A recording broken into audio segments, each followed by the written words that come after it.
Hello, everyone, and welcome back to a brand new episode of Rocket Lab Weekly. This episode is episode 61, and the title of this episode is New All-Time Highs Again.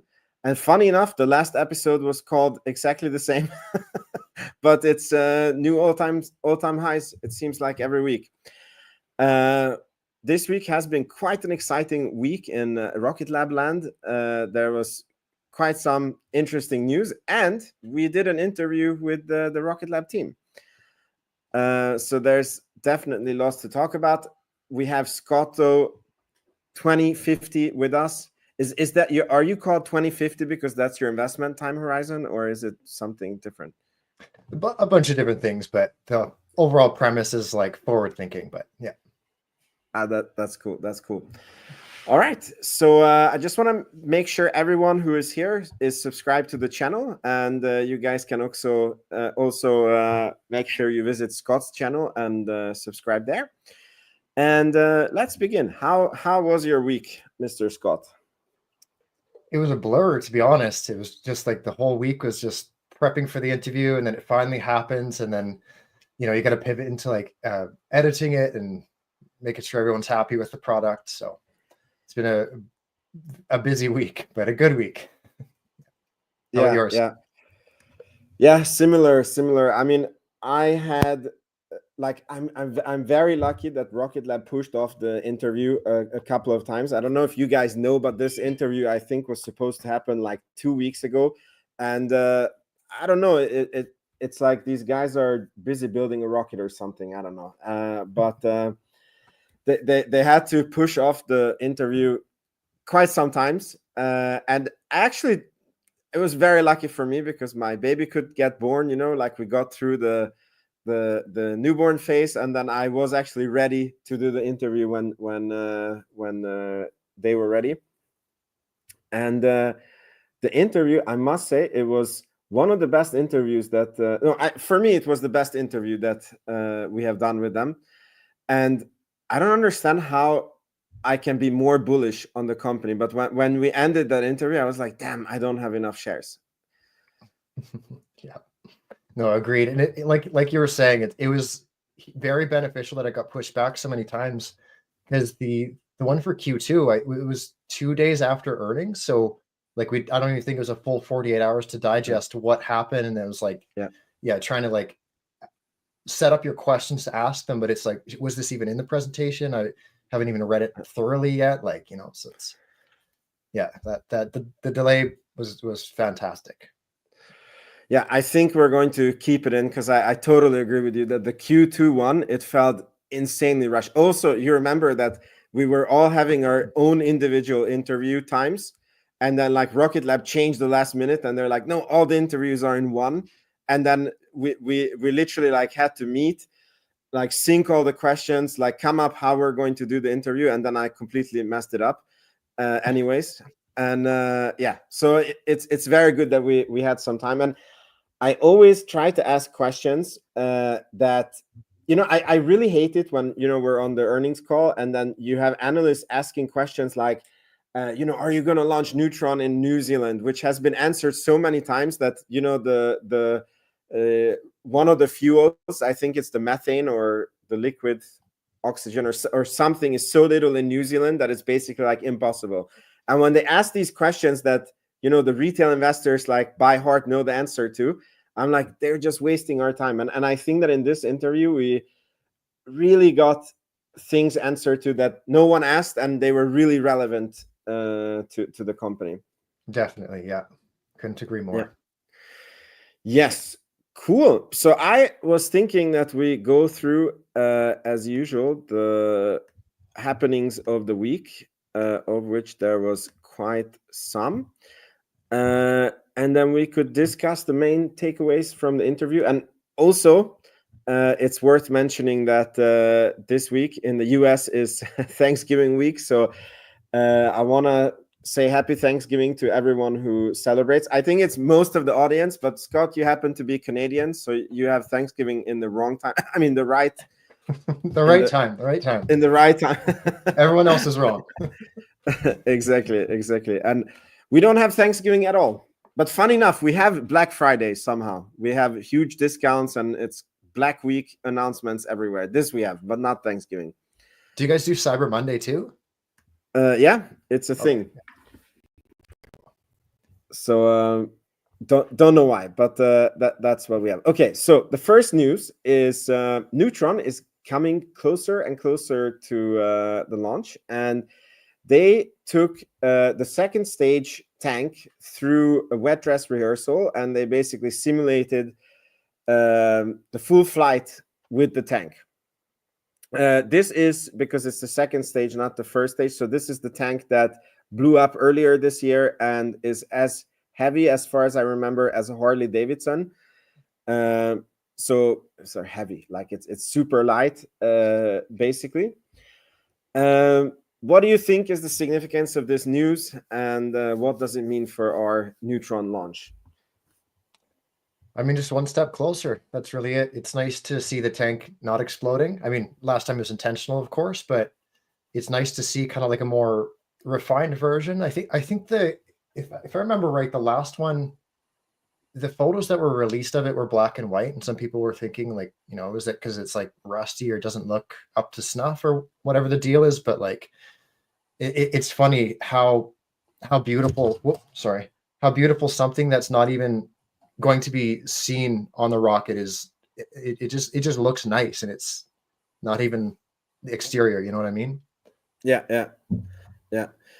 It's actually quite interesting that this thing, like, so they make the first stage fully reusable, and like SpaceX makes also the Starship 100% reusable, but it takes super much money to develop that. I think SpaceX has spent about $5-6 billion so far on the Starship project, and Rocket Lab basically takes a different approach, and they make the second stage that leaves the rocket insanely cheap.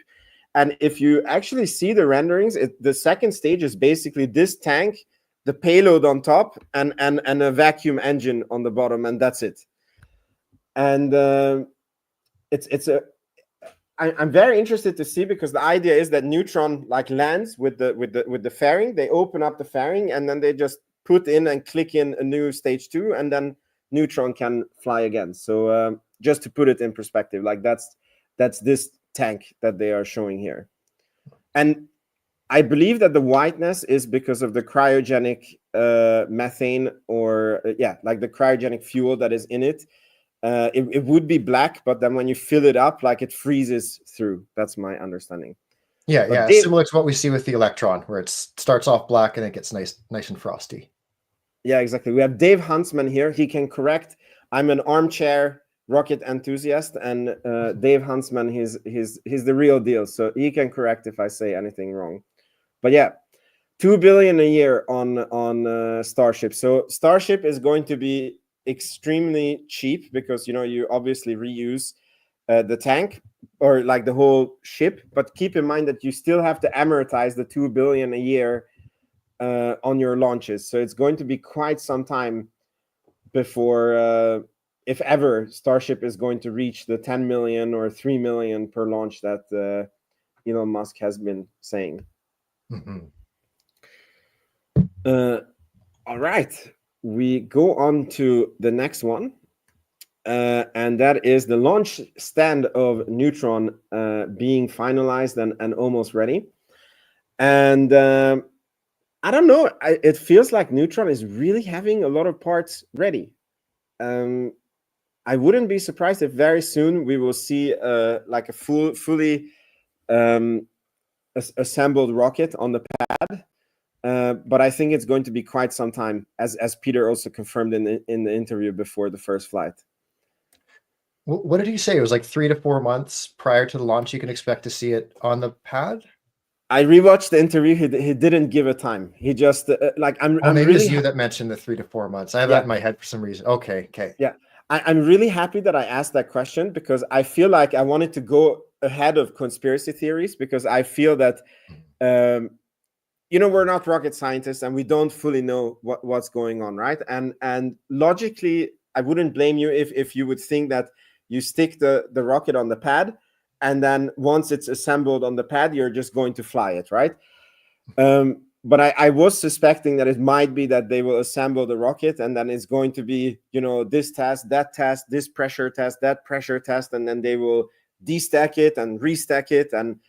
And Peter Beck basically confirmed that is the case, but he didn't give a timeline of how long Neutron is going to stand on the pad. So it could be a few months, 4 months. And I don't want the conspiracy theories to go around that it's standing there because the tank failed or the engine failed or it's not meeting requirements.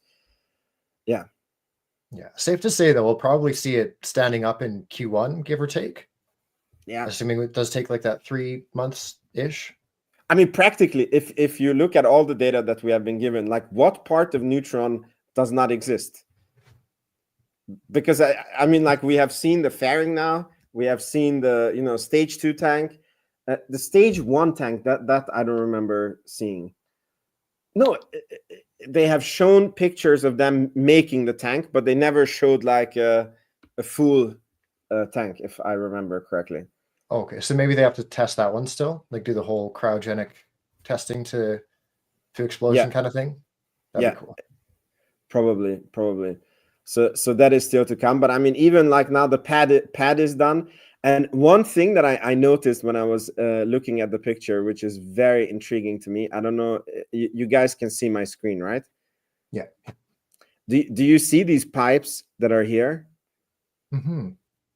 I'm not sure that these are in the correct place, but I literally think that because Neutron doesn't have a tower, right? So it's basically like when the rocket comes down, it's like these pipes will like click in and just refuel the rocket, and then it will fly again.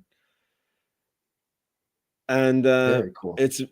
I mean, look at the size of those pipes. It's very crazy. But I'm really not sure. This doesn't look right because I don't know what part this side pipe would go into. And it feels like this should be at the same level, or I don't know if the rocket will come this low.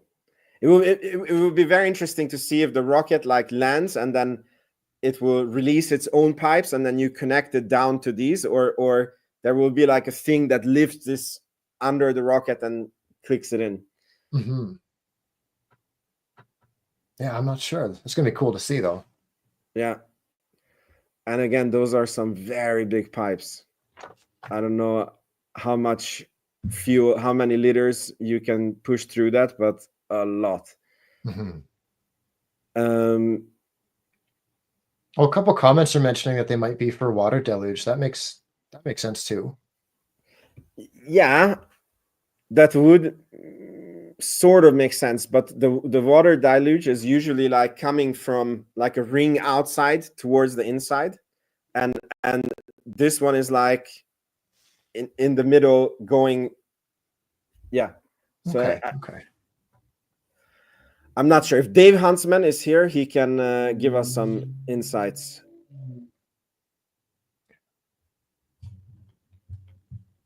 Okay, there is somebody asking how many Electron launches in December, and that was actually going to be the second news, that this week Rocket Lab has achieved something that not even SpaceX has done, and which is launching 2 days, so within 24 hours from 2 hemispheres.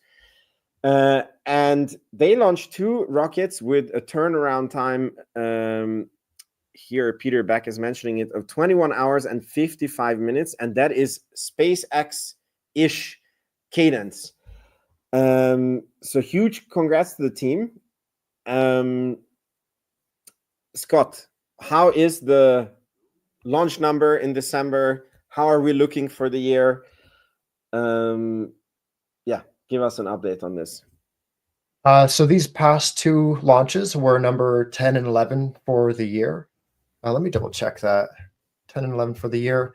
And optimistically, we got 3 in December, that being another HASTE launch, another with Black Sky. That one's a little bit, seems like they're changing their terminology as far as readiness for Q4. And then we have Kinesis and maybe Synspective. So I think that brings us to 16 to 18 launches, give or take. So say that Yeah. again. So there is, you think that there's still 3 left? Like optimistically 4, but more realistically probably 2. Left. Yeah. So we might do 8 launches this quarter, because we have this 7. Because wasn't this the third and the fourth? These 2? No, the second and third for the quarter. Okay. So if we reach 7, then that would be an absolute highest ever quarter, and that would make the year. Where would the year end if we reach 7? That would put us at 18. No? 18 for the year. 18. Oh, sorry, 19. You're right. I don't have one. Yeah, 19. Yeah, I mean that would be amazing.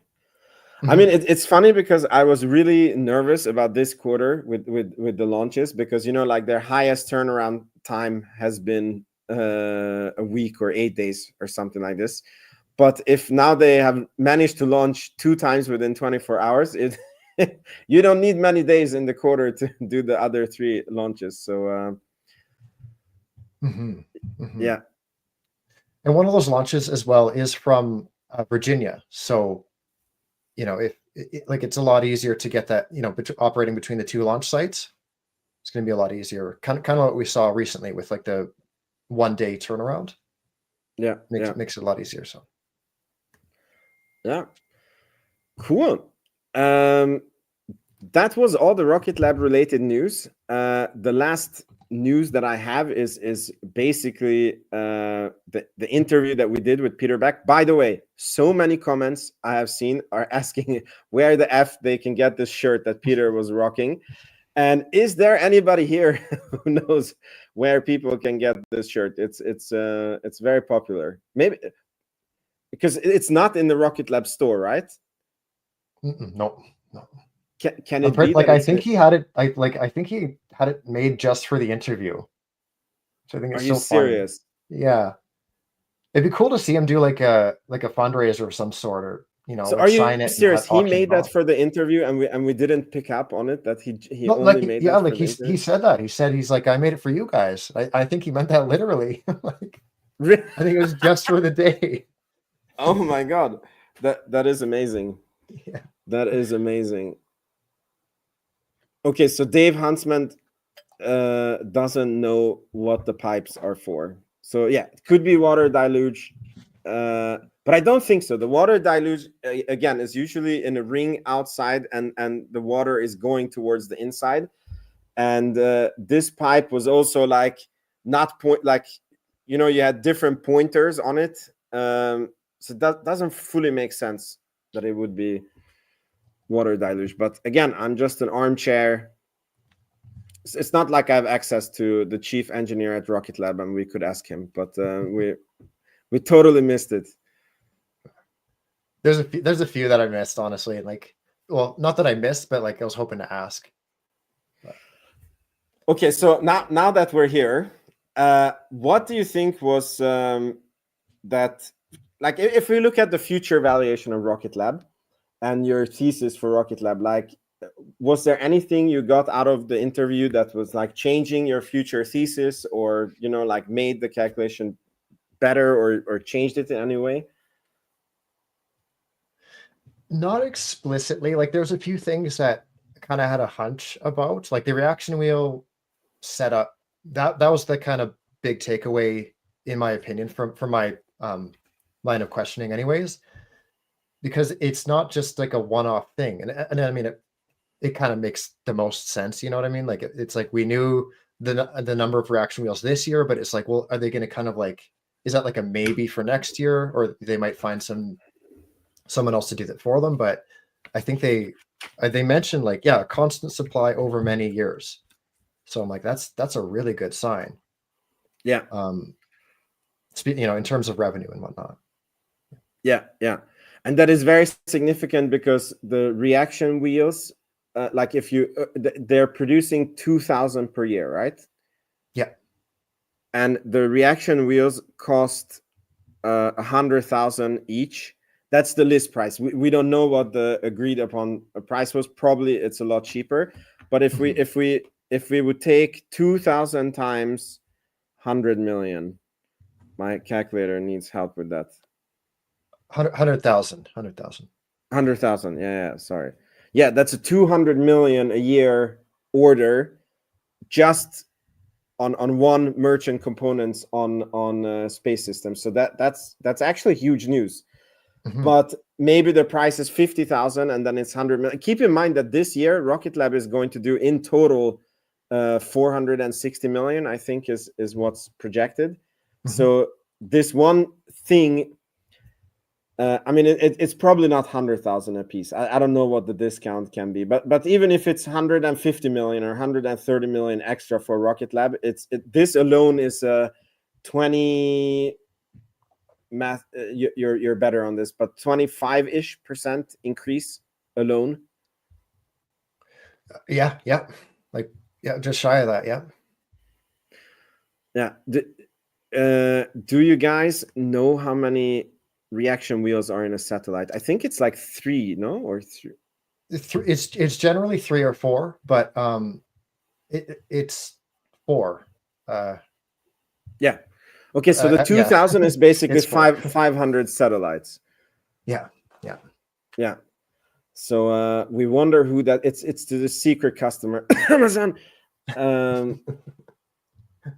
But we technically don't know who that is. For me, one of the most interesting key takeaways was,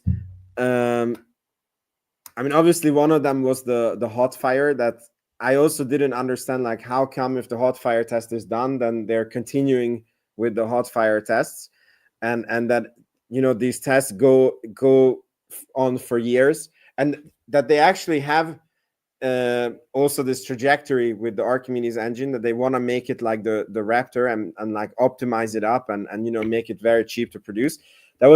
I suspected that they would want to do that, but it was very nice that they explicitly said it in the interview.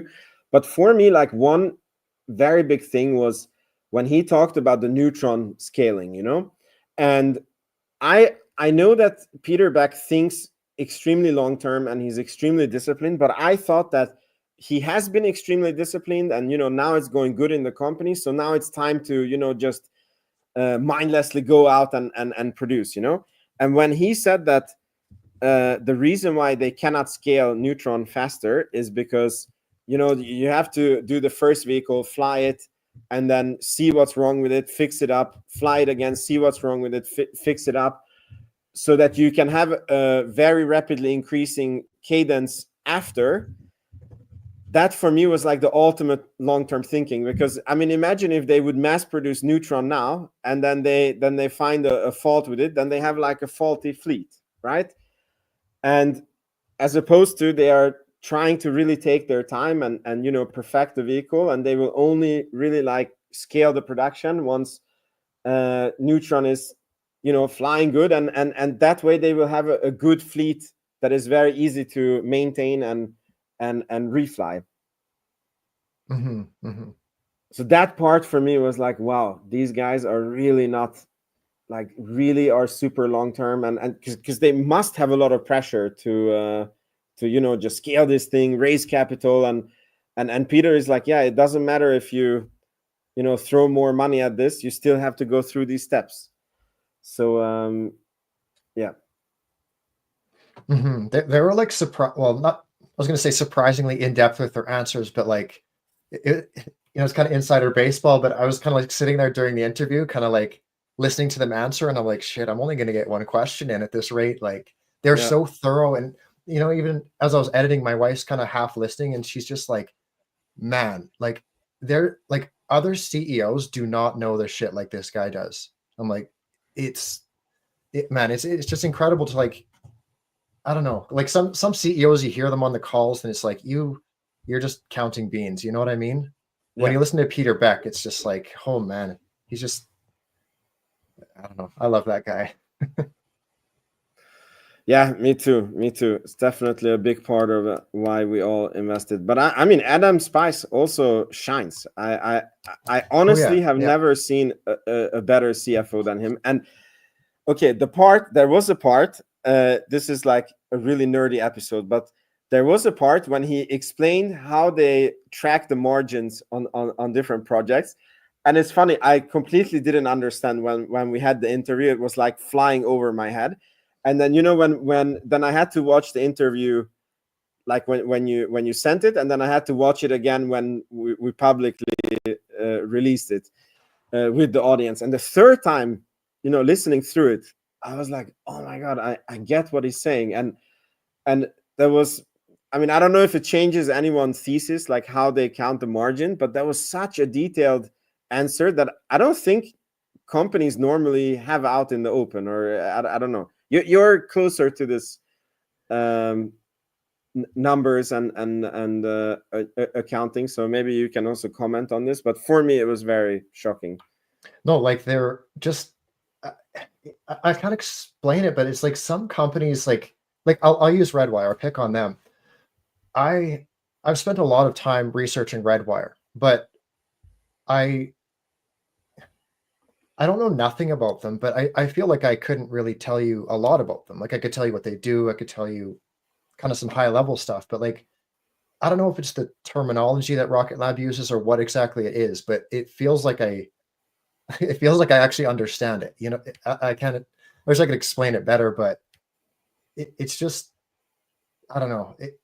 The granularity that they provide is just like unmatched. Like there's few companies that provide this kind of insight, and it's so cool that they're like, even after Peter Beck reaching a billionaire status, he still just comes and hangs out with like a few YouTubers. It's just, oh man, yeah, such a fanboy right now. yeah. But I'm also, sometimes I'm like, I don't believe that this is our third interview. Like, I cannot believe that we have access Right? to this guy, and he like takes his time, and really, I know we're fanboying right now, but it's still, I think it's called for. Mm-hmm. And I think like probably for them, it's probably like, well, I hope for them, it's like a bit of a breath of fresh air. Like it seems like they have a genuinely good time, and like I'm sure. Like, I mean, when I had to show my colleague that I work with, he's not into stocks as much as me, and I showed him like, this is the CFO, and he made this comment that he's getting a tattoo with us. When the when Peter Beck, when the stock 100x's, he was like on the floor laughing. When Adam Spice was like, hey, you and me, brother, or. I don't know if he said brother, but no, he said you and me both. Get the tattoo. Yeah, cool. So now let's get to a more serious subject. So subject number one is, I'm happy to announce that I rolled my covered calls that was really effed up at $8. I managed to roll them up to $15. So that means that I'm not gonna lose my shares when the option time goes out, and I have the gains up to $15 now, and I'm hoping to continuously roll the option up. So that's news number one. And news number two is, I want to talk about the stock price a little bit, and be a party pooper. And I'm curious what you think. So when I left the interview, I was like, okay, I need to have more shares of Rocket Lab, and I need to be more exposed.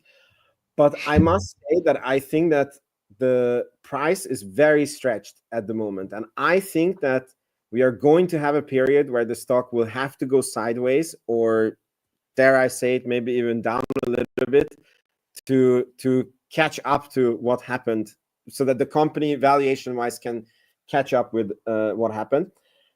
That is my opinion. I don't think it's normal that a stock goes 500-600% in 3 months. I don't think that is sustainable, and that we have it in the stock that it will do that again in the next 3 months.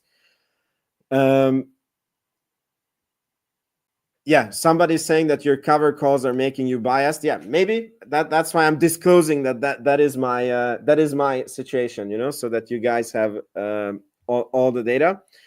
But I'm curious, what do you think about the valuation, and where do you think we go from here? Man, like speaking on the market as a whole, it's like, how do I say this? I guess if there's one thing that I learned from investing in Tesla, it's to trim your holdings from time to time. And if there's one thing that I've learned from Rocket Lab, it's to not do that. So it's one of those things, like you're never going to be perfectly right in the market. And I feel like it's just like, you just got to kind of compound your mistakes, for lack of a better term. So you're never going to hit the bottom. You're never going to hit the top. But like, I can't help but look at Rocket Lab and just kind of relate it to Tesla in, I think it was 2021, when it hit $1 trillion market cap, right? And I remember at that time, because it was like kind of like the new pejorative at the moment, but it was like, if you even mentioned selling Tesla, is, you know, people would say, you're paper handing, right?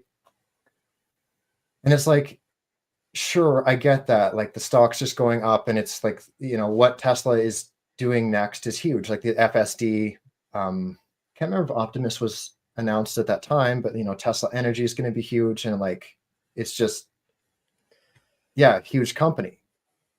But then the stock retraced, and you know, and everybody who went all in at $1 trillion is now down 60% a year later, kind of being like, well, fuck, oops, sorry, I shouldn't. Excuse me. That's like, okay. I already swore in this video. Okay, I try to avoid F-bombs live, but yeah, it's like everyone was brilliant owning Tesla in that lead up to $1 trillion, and it was the wrong thing to do was to sell Tesla after it hit $1 trillion. But then it went to 400 billion, and it's only now retraced back to $1 trillion 3 years later. And I'm kind of like looking, and like there's so many parallels, in my opinion, to the whole Rocket Lab story. It's like, yeah, okay, never mind Electron, is what comes next. And it's like, well, how much of that needs to get baked in? Because Rocket Lab is at like $500 million in revenue with a, like, what is it, like a $14 billion market cap now? Price to sales at 28. Like, of course, you know, there's more to it than the price to sales, but like, I don't know, man, like, there's a lot baked in at this point, right? Exactly, and that's when I get the spider sense in. So if, like, I'm happily holding the stock, right? Because I never bought this stock to, how do you call it? Like, you know, to swing trade it and try to call the top on it and sell out. And technically, if I am, you know, buying in 2023. And then I want to sell in, I never want to sell, but let's say like 2040, right? I don't care if it goes to 2040, you know, like this, or like this, or, you know, because it doesn't matter where it is. But when you're buying at this level, it's, how do you call it? Like, I made my own valuation models. I also shared them on the channel, and then it's like the best case scenario on everything is baked in. So it's like, you know, Neutron is scaling exactly as they say it is scaling. They're winning a lot of new contracts. The satellite, like their own constellation, starts in 27, and then, you know, it goes well. It needs very little capital. And then they can start a second constellation a year later. And normally when you invest with, you know, with everything baked in, it's like you don't really have an upside. Because when we were buying Rocket Lab at $3, it's like, then all the, you know, like you were buying a cheap launch company and you were getting like space systems for free. And then the space infrastructure was like a call option on the stock, you know, like that's what you were buying. But now it's like you're buying, you know, a launch company, a space systems company, you know, a space infrastructure company, and everything like the best version. And so for you to like have an upside from here, like they even need to like outproduce that, you know. Mm-hmm. And it can happen, but I just don't, as an investor, I don't like the odds are not on your side. Let's put it this way. Yeah, and I mean, even just like the overall market sentiment, I can't remember if we were live when we were talking about it, or if it was, or actually, I think it was when we were prepping for the interview. But I mentioned to you guys, and I'll mention to the audience, like it's not just Rocket Lab that I'm like concerned with. It's kind of like the overall market. Yeah, So yeah, I agree. like I agree. just watching the like. It's kind of like ironic to a degree. Like my wife kind of she stopped me on Friday. She's like, "Something's on your mind. What's going on?" And I'm like, I I don't want to like I don't want to I don't want to like pull out of the market, because we're in the middle of a bull market, and it's like it's just that kind of thing of, I hate to say it, but like timing the top. I don't want to be overexposed, and then like if whatever happens, or I mean, it's just a very expensive market in general, and I don't want to be out of cash if things change, Yeah, if that yeah. makes sense. So I'm kind of like I've been trimming like a number of holdings, like Shift 4, Tesla, considering Redwire, but it's still honestly kind of fairly cheap, really. But like just kind of across the board, I'm just kind of like setting myself up with a little bit of cash in case things don't go perfect. You know what I mean? Because it's like the whole Trump rally thing, and it's like, well, he's not in office yet, and it seems like uh, there's still a potential of things escalating, and it's like, well, what happens if that does? There's always that what if. There's like a million different black swans that you got to at least consider, right? And I'm just Yeah, yeah. I'm cautious, and like keep in mind, like for the younger guys, you might be looking at me like laughing, but it's like if I was 20, I could be all in, one stock or whatever, really I'm sorry, reckless. aren't you 20? But a little bit older. How old are you? I'm 35. Yeah, So me it's too. Okay. yeah, so it's like there's just that extra level of like precaution that I would take, just being like a husband and a dad and in my 30s, and like that some other people would just kind of throw to the wind, right? But like I don't know, I've kind of gone on long enough. You kind of get my point, I guess. No, I totally get your point. And again, it's like, what are your expectations? Because I still believe that if you're buying at this level and you have a 10-year time frame, I'm sure you're going to do well with Rocket Lab, But then be aware that if you're buying at this level, maybe 3 months from now we're going to be at 20 or 15, like, and exactly, then yeah. and then if you're someone who is able to buy every month, then yeah, just continue building out your position, and maybe if the stock goes back down to below 20 or 15, you just buy heavier. And that's what I am looking for. Like, I hope that we have a nice pullback, and then I want to see. I will probably buy leap options on Rocket Lab, but yeah. And I want to say another thing, that in all my stock market experience, which is not, I'm not the most experienced investor, but I've been around in the 2021 like absolute crazy bull market. I've been on the 2022 2023 absolute bear market, and wherever the stock market and the stock is, there is always people. Like when we were at the top of the bull market, I tell you, there was people who were saying we are undervalued, it's going to go higher. And when we were at the bargain basement bottom of the bear market, there was a lot of people who were saying it's going to keep on going lower. Don't buy stocks because it's going to be cheaper. There was people who told you not to buy Palantir because it's a $3 stock. And there was people who said at 140, don't buy Tesla because it's going to 60. Don't touch it until it goes below 100. And again, when Tesla was at 400, Cathie Woods came out and said in 2 years it's going to be 800 and 1,200. And so I guess you just can't time the market.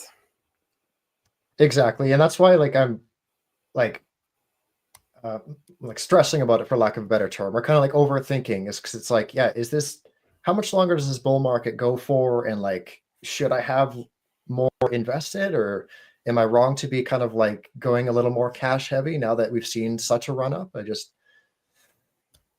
don't know.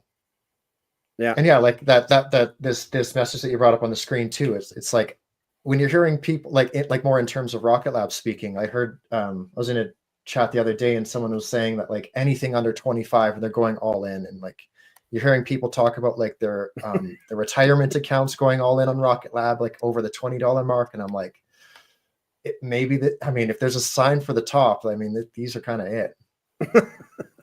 Exactly. Oh, I had an important thought, but I lost it. It was one of the comments. Oh yeah.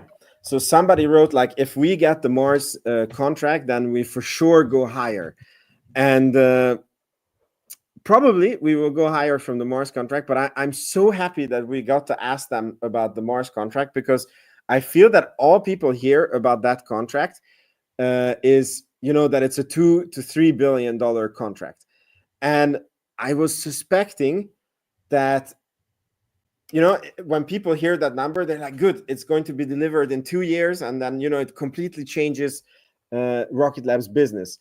But Peter Beck said that to deliver that mission like in the 2030s is an accomplishment, and he said he's very happy if they could deliver it in the 2035s, which is like 10 years away. And then if you divide back the numbers, like, okay, they get awarded 2 billion divided by maybe 10 years is 200 million per year. It's suddenly not such a, it's an amazing thing if they get this contract, but I just don't think it's as big as people think it is when they hear it the first time. And if the contract goes to 2040, which, I mean, you heard in the interview that, you have years to plan the spacecraft, then you need to wait for a Mars window where you need to launch 2 separate spacecrafts. Then they need to arrive in Mars. One of them has to land and then come up, and then you need to wait for like another Earth window, and then it has to come up and it has to land. So if it's on 15 years, then it's only like 170 something. I mean, now I'm saying only, but I think it's very important to put things into perspective.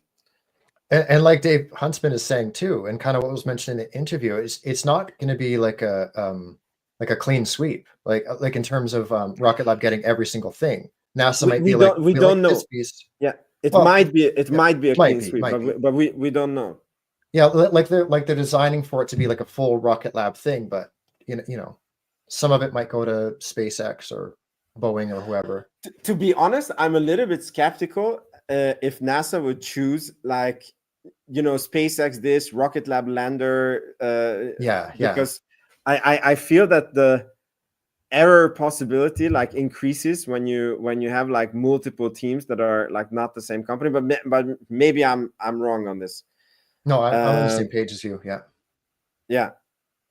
Because I mean, like, have you guys heard these stories that there was a satellite that crash landed into Mars because some engineer forgot to convert the imperial metrics into the international like meters, and like imagine that if you have like, let's say you have 2 spacecrafts flying, like a SpaceX rocket and then a Rocket Lab rocket, right?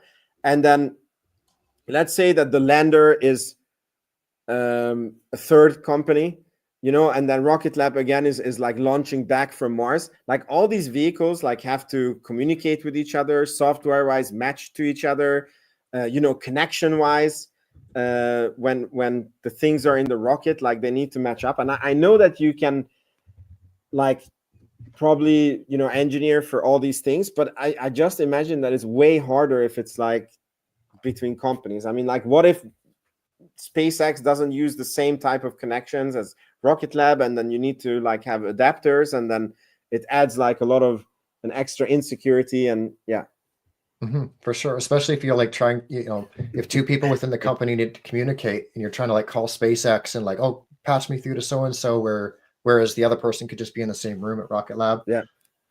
Mart. Yeah, you silly Europeans with the metric system. Do you have metric in Canada? It's kind of all over the place. Like in driving, it's kilometers, and I guess most things are kilometers. I heard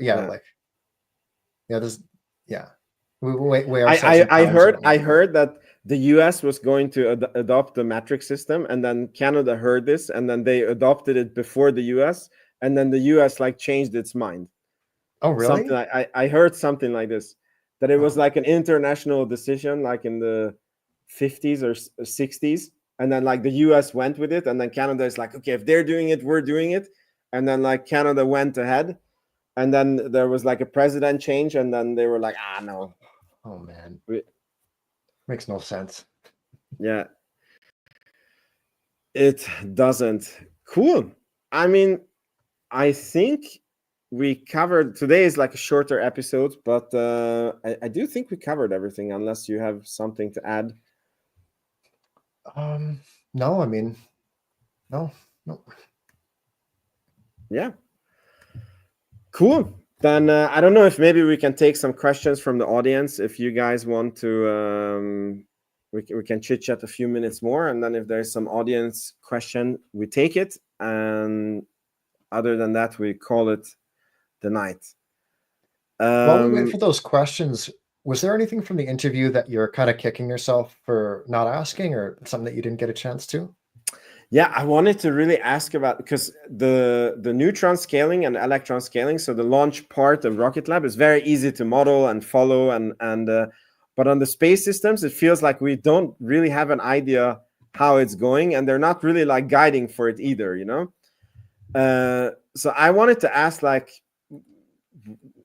for guidance on space systems, like how fast do they think it's going to grow? What is their internal targets for it? But yeah, you?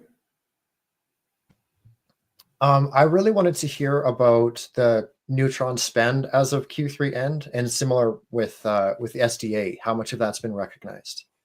But it was just kind of by the time it came back to me, it was a little bit like, it almost felt too like robotic to be like, start asking finance questions again, if that makes sense. It was more towards the end of the conversation where I'm not going to answer, because it just seemed more like we were just kind of chatting. I mean, we're still talking about Rocket Lab, but it just felt too like, it didn't feel right. Well, next quarter we will have the chance.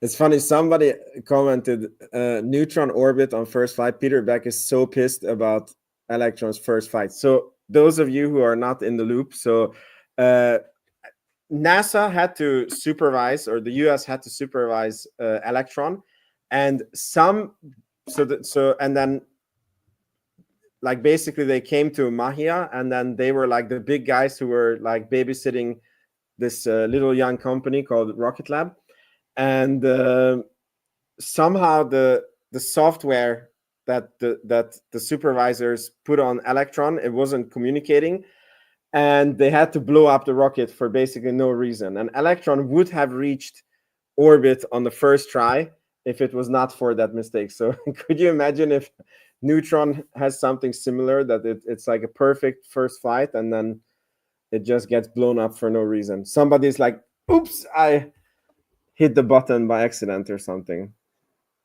That'd be pretty upsetting, especially with the Electron history. Like, yeah. Who's coming to VA for the Neutron launch? Christopher Bell is asking. I'm really going to try to. I can't promise anything. 4 kids at home, 2 very young ones. I don't know how happy my wife is that I'm going for a rocket launch, and I'm really worried that they're going to set a date. Like, let's say, they say like May 10th, and then like you're there in person, and it's like, oh, weather not good, May 12th, and then on May 12th they're like, oh, this test is not good, we're just standing down to make sure all systems are go, and then May 14th, because in the beginning they did that with the Electron, like they were super careful on launching the rocket and making sure everything was perfect. Yeah, I'm not sure yet if I'm like, I'm leaning towards going, but like similar to what you're saying, it's like it would suck if you flew all that way and then like you're kind of get held up for a week. And as far as lodging as well, like if you're there only planned for 2 days, then they're like, well, we don't have any more vacancy, because everyone else is trying to book to keep that going, but make it kind of awkward. But yeah, that'd be nice to go down there for. Yeah. I think Dave Huntsman has a quite good question. Still concerned there's not been a serious discussion with Peter Beck about the fact that the medium launch vehicle market is starting 2026-7 will be vastly more competitive than now, especially on price. Falcon 9 loses 70% of its customers. And with an internal SpaceX cost of maybe only 15 million for a reliable rocket larger than Neutron, that unlike Neutron can go to all inclinations, means Gwaine can start setting obscenely low price. So Scott, you actually did a very, very good video about the demand for Neutron. What do you say about this comment?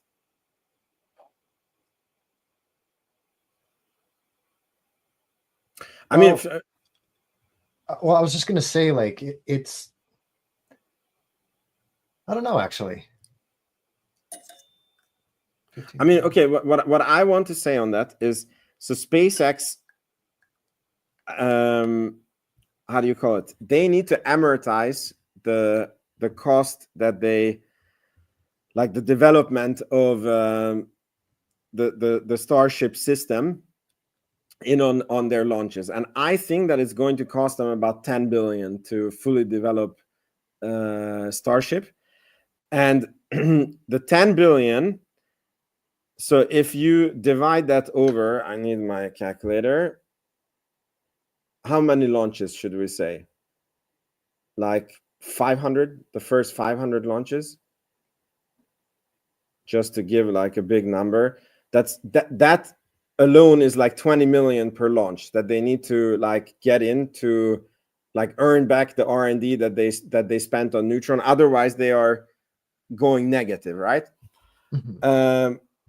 So I have a very hard time to see Starship being at 15 million in a couple of years. I think that it might get there, but I have a very hard time to see it, and in the near future. And then on top of it, if you look at the different governments and especially the US government, they do have an effort to have different options when it comes to rockets. Like it's a national security issue to not be reliant only on Elon Musk. And I think that alone is going to keep Rocket Lab alive. Yeah.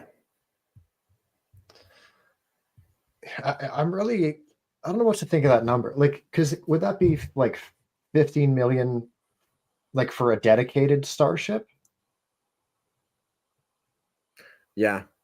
I mean, look, Elon Musk has said that when Starship is fully reusable, like the fuel cost of the launch is 2 million, right? But then Peter Beck has Peter Beck has said that that's not the only cost that you have, because you have the pad costs, you have the personnel costs for launching the rocket. As I said, like you have the R&D cost. And Dave is asking a good question. What would you guys do if you were in Grant's place? Would you let your most serious likely competitor get a strong foothold? I mean, what I would do is I would slightly price under Neutron. Like even if I can go lower, it doesn't make sense that nobody else is offering. Because I think Blue Origin is around 100 million per launch. Vulcan is, I think, 130 million, if I remember correctly. Neutron is 55 million, and then it's a question mark where Starship is going to land. But if I would want to give a really hard time to my competitors, I would like price myself the same, or like 54 million, because there's no reason for you technically to go down to 20 million and miss out on 30 million per launch, especially when you have an insane amount of cost that you need to recoup. Mm-hmm. Yeah, like, I don't know, man. Like, I can kind of see both sides. Like, I guess I understand the really low pricing in the kind of short term, like to kind of strangle out, Neutron or MLV or Stoke, Blue Origin, I guess, as well. but that can't be sustainable. And but like, once there are no competitors, I mean, you could crank that price way up, but then does that leave room for new entrants to start from scratch? I don't know. Yeah. And you see, for example, as Dave also points out, that the 15 million is quality estimates. That is the cost of the Falcon 9 now, right? And yet the Falcon 9 is not being sold for less than 60 million, as far as I know, you know. But yeah, I think it's like 70.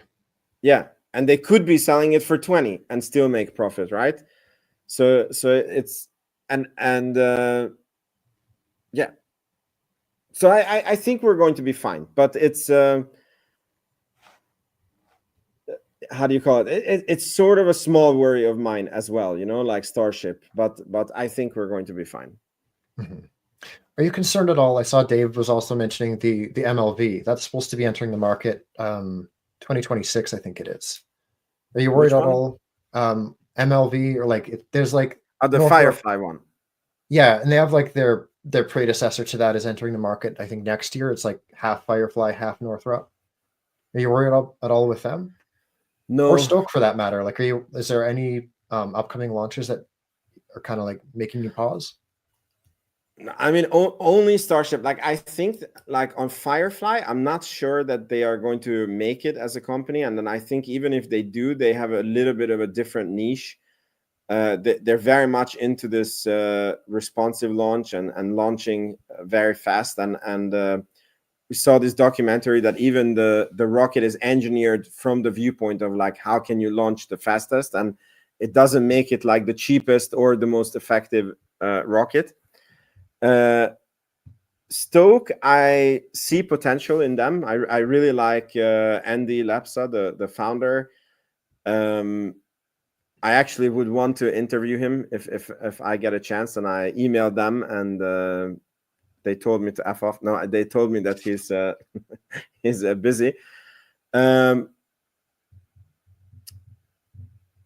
I mean, I think that there would be space for multiple companies. Like, I don't think it's in the interest of anyone to have only one company operating in and have a total monopoly on space access.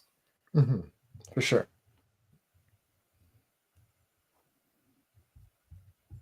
Yeah, Dave Hansman also really hopes Stoke makes it.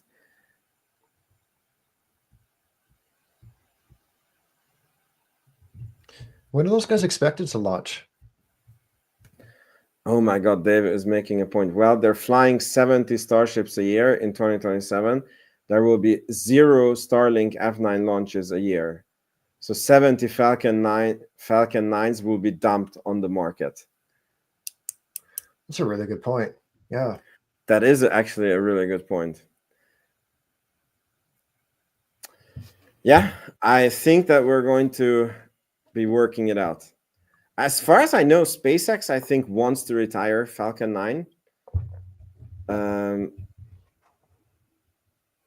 So yeah, but that is a really good point, Dave. Mm-hmm.